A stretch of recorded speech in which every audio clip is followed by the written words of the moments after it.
बिस्मिल्लाहिर्रहमानिर्रहीम। आइए स्टार्ट करते हैं आज का topic torque on A current carrying coil which is placed in uniform magnetic field. तो यूनिफॉर्म मैग्नेटिक फील्ड कंसिडर करते हैं which is produced by the magnet. तो मैग्नेटिक फील्ड की डायरेक्शन जो है वो नॉर्थ पोल से साउथ पोल की तरफ होगी, having magnetic field strength B. इस यूनिफॉर्म मैग्नेटिक फील्ड में हम एक कॉइल को प्लेस करते हैं which is capable of rotating about the axis x and x dash.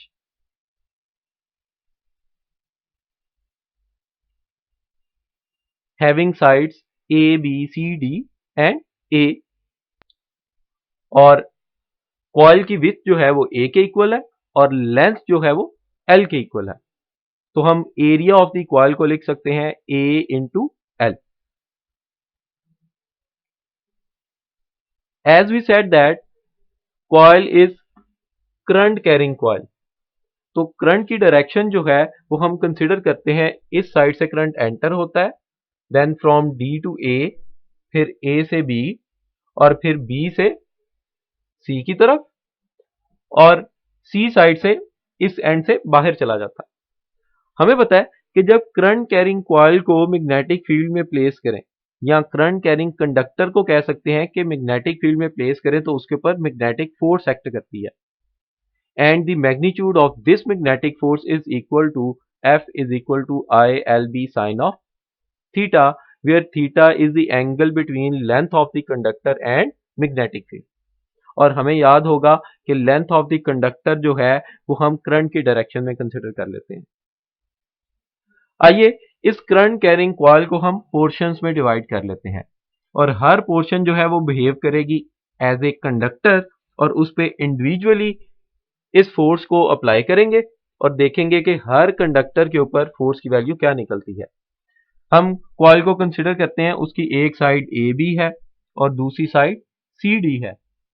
आइए अगर ए बी साइड पे हम फोर्स की डायरेक्शन निकालना चाहें तो हम देख सकते हैं कि ए बी साइड में करंट की डायरेक्शन जो है वो ए से बी की तरफ है।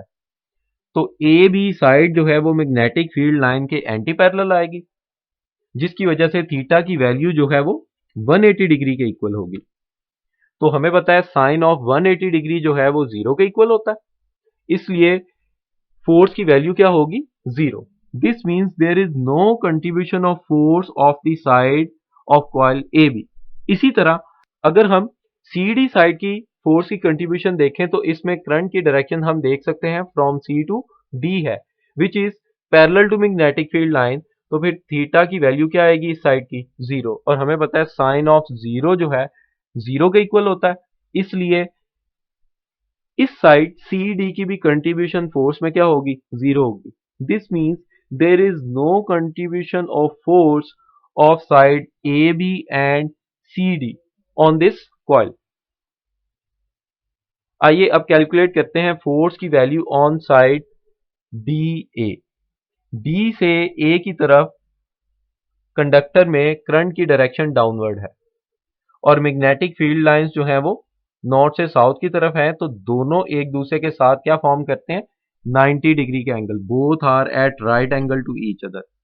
तो हम थीटा की वैल्यू यहाँ पे 90 पुट करते हैं तो हमारे पास फोर्स की वैल्यू आ जाती है जिसे हम फोर्स F1 कह देते हैं, which is equal to ILB sine of 90। और हमें पता है साइन ऑफ 90 जो है वो 1 के इक्वल होता है, तो हमारे पास फोर्स का मैग्नीट्यूड आ गया ILB।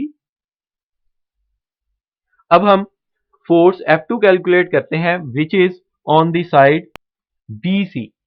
अगर हम यहाँ पे देखें B से C की तरफ करंट की डायरेक्शन अपवर्ड है तो लेंथ ऑफ कंडक्टर जो है वो अपवर्ड डायरेक्शन में कंसीडर होगी, which is at right angle to the magnetic field also. तो यहाँ पे CB साइड पे भी थीटा की वैल्यू जो है वो 90 आएगी, तो F2 will become equal to ILB sine of 90 और साइन ऑफ 90 हमें पता है 1 के इक्वल होता है, तो F2 की वैल्यू भी आ गई F2 की वैल्यू भी आ गई IL इंटू B। ये तो थी मैग्नीट्यूड्स ऑफ फोर्सेस की value on the side AD and BC। अगर हम फोर्स F1 और F2 की डायरेक्शन देखना चाहें तो हमें पता है जब करंट कैरिंग कंडक्टर को प्लेस करें मैग्नेटिक फील्ड में तो फोर्स की डायरेक्शन हम निकालते हैं राइट हैंड रूल से। तो राइट हैंड रूल के अकॉर्डिंग फिंगर्स को प्लेस किया जाता है मैग्नेटिक फील्ड की डायरेक्शन में। Thumb in the direction of current and perpendicular on the palm out of the palm will show the direction of force। तो अगर हम फोर्स F1 की वैल्यू कैलकुलेट करना चाहें तो हम फिंगर्स को प्लेस करेंगे मैग्नेटिक फील्ड की डायरेक्शन में, थंब को प्लेस करें करंट की डायरेक्शन में, तो फोर्स की डायरेक्शन हमारे पास आती है out of the plane of paper या आपकी स्क्रीन से वर्टिकली आउटवर्ड होगी। तो हमें पता है हम आउटवर्ड डायरेक्शन को रिप्रेजेंट करते हैं डॉट के साथ। और अगर हम फोर्स F2 की डायरेक्शन फाइंड आउट करना चाहें तो हम थंब को प्लेस करेंगे अपवर्ड डायरेक्शन में, फिंगर्स को प्लेस करेंगे मैग्नेटिक फील्ड की डायरेक्शन में, तो फोर्स की डायरेक्शन जो है which is out of the plane of palm will be directed inward. तो इनवर्ड डायरेक्शन को हम क्रॉस से रिप्रेजेंट करते हैं। अगर हम यहां पर दोनों फोर्सेस की डायरेक्शन देखें, एक आउटवर्ड है और एक इनवर्ड है, और कॉइल हमारी कैपेबल है of rotating about the axis x and x dash, तो ये कॉइल जो है वो रोटेट करेगी क्लॉकवाइज डायरेक्शन में। अगर हम इसका टॉप व्यू देखें तो हमें क्लॉकवाइज डायरेक्शन जो है वो ज्यादा क्लियरली पता चल जाएगी। टॉप से देखें तो मैग्नेटिक फील्ड की डायरेक्शन ये बनेगी हमारे पास, टॉप से देखेंगे तो हमें सी डी साइड नजर आएगी कॉइल की, और ये जो है सेंटर जो है वो रोटेटिंग पॉइंट है which is actually x and x dash, और डी साइड पे फोर्स जो है वो इस डायरेक्शन में एक्ट करेगी और सी साइड पर फोर्स इनवर्ड, उसे हम अपवर्ड डायरेक्शन में शो कर देते हैं। तो फोर्स F1 जो है वो कॉइल को इस डायरेक्शन में रोटेट करवाएगी, फोर्स F2 जो है वो इस डायरेक्शन में रोटेट करवाएगी। अगर हम दोनों फोर्सेस की डायरेक्शन से जो रोटेशन प्रोड्यूस होती है कॉइल में वो देखें तो वो दोनों की वजह से क्लॉकवाइज डायरेक्शन बनती है। This means when A current carrying coil is placed in the uniform magnetic field, और करंट की डायरेक्शन ये होगी और कॉइल जो है वो मैग्नेटिक फील्ड लाइंस के पैरेलल प्लेस की होगी, तो कॉइल जो है वो क्लॉकवाइज डायरेक्शन में रोटेट करेगी। और जब चीजें रोटेट करती हैं तो हमें पता है फोर्स का रोटेशनल इफेक्ट क्या कहलाता है, टॉर्क। तो कॉइल में टॉर्क प्रोड्यूस होगा। तो टॉर्क की वैल्यू हमें पता है किसके इक्वल होती है, फोर्स इनटू मोमेंट आर्म। अब यहाँ पे टॉर्क जो है वो दो फोर्सेस की वजह से है, तो जब टॉर्क दो फोर्सेस की वजह से होता है तो दोनों फोर्सेस के दरमियान परपेंडिकुलर डिस्टेंस देखा जाता है which is equal to the width of the coil. तो मोमेंट आर्म की वैल्यू आ जाएगी हमारे पास ए के इक्वल। तो यहां पे हम देख सकते हैं ए इंटू एल जो है वो एरिया ऑफ द कॉइल के इक्वल है।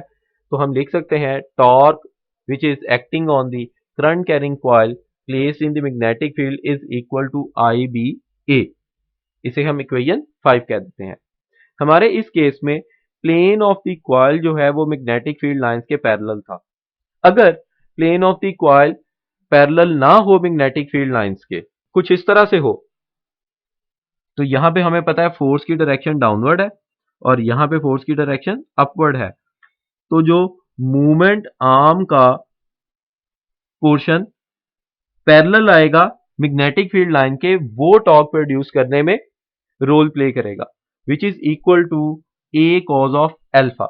तो हमारे पास टॉर्क की वैल्यू आ जाएगी फोर्स इनटू मोमेंट आर्म का portion which is along the magnetic field lines a cos of theta. तो हम लिख सकते हैं tau is equal to I L B into a cos of alpha, और यहां पे भी हम देखें एल इंटू ए को हम लिख सकते हैं एरिया ऑफ द कॉइल के equal, which will become equal to tau is equal to IBA cos of alpha, which is equation number 6।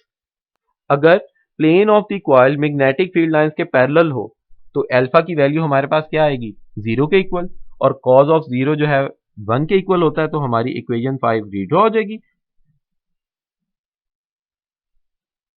और अगर सर्टेन एंगल अल्फा बना रहा हो तो हम इस इक्वेशन से torque on the current carrying coil calculate कर सकते हैं।